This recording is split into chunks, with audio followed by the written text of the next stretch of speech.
छठी मैया बरत तोहार। उत्तर प्रदेश और खासकर बिहार में छठ का विशेष महत्व है। छठ सिर्फ एक पर्व नहीं है बल्कि महापर्व है जो पूरे 4 दिनों तक चलता है। नहाए खाए से इसकी शुरुआत होती है जो डूबते और उगते हुए सूर्य को अर्घ्य देकर समाप्त होती है।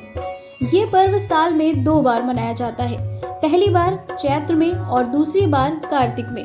चैत्र शुक्ल पक्ष षष्ठी पर मनाए जाने वाले छठ पर्व को चैती छठ और कार्तिक शुक्ल पक्ष षष्ठी पर मनाए जाने वाले पर्व को कार्तिकी छठ कहा जाता है।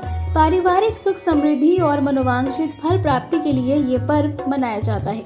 इसका एक अलग ही ऐतिहासिक महत्व भी है।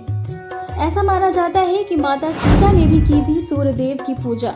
छठ पूजा की परंपरा कैसे शुरू हुई, इस संदर्भ में कई कथाएं प्रचलित हैं। एक मान्यता के अनुसार जब राम सीता 14 साल के वनवास के बाद अयोध्या लौटे थे, तब रावण वध के पाप से मुक्त होने के लिए उन्होंने ऋषि मुनियों के आदेश पर राज सूर्य यज्ञ करने का फैसला लिया। पूजा के लिए उन्होंने मुग्दल ऋषि को आमंत्रित किया। मुग्दल ऋषि ने मां सीता पर गंगा जल छिड़क कर उन्हें पवित्र किया और कार्तिक मास के शुक्ल पक्ष की षष्ठी तिथि को सूर्य देव की उपासना करने का आदेश दिया। इससे सीता ने मुग्दल ऋषि के आश्रम में रहकर 6 दिनों तक सूर्यदेव भगवान की पूजा की। सप्तमी को सूर्योदय के समय फिर से अनुष्ठान कर सूर्यदेव से आशीर्वाद प्राप्त किया। एक और कथा जुड़ी है। महाभारत काल से हुई थी छठ पर्व की शुरुआत। हिंदू मान्यता के मुताबिक कथा प्रचलित है कि छठ पर्व की शुरुआत महाभारत काल से हुई थी।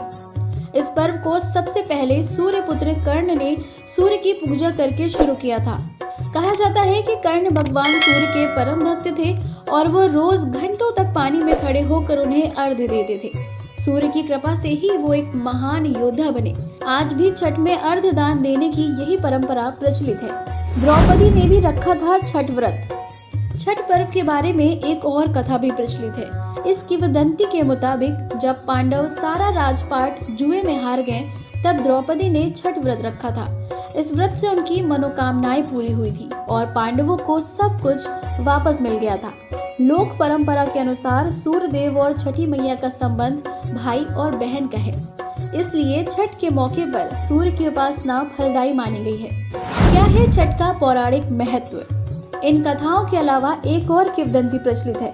पुराणों के अनुसार प्रियव्रत नाम का एक राजा था जिसकी कोई संतान नहीं थी। इसके लिए उसने हर जतन कर डाले लेकिन कोई फायदा नहीं हुआ।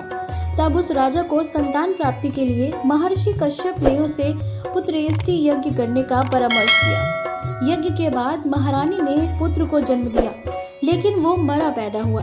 राजा के मृत बच्चे की सूचना से पूरे नगर में शोक छा गया। कहा जाता है जब राजा उस बच्चे को दफनाने की तैयारी कर रहे थे, तभी आसमान से एक ज्योतिर्मय विमान धरती पर उतरा।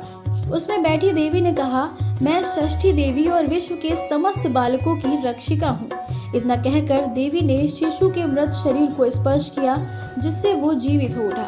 उसके बाद से ही राजा ने अपने राज्य में ये त्योहार मनाने की घोषणा कर दी। छठ का ये महापर्व आप सभी के जीवन में खुशहाली लाए, हमारी यही कामना है।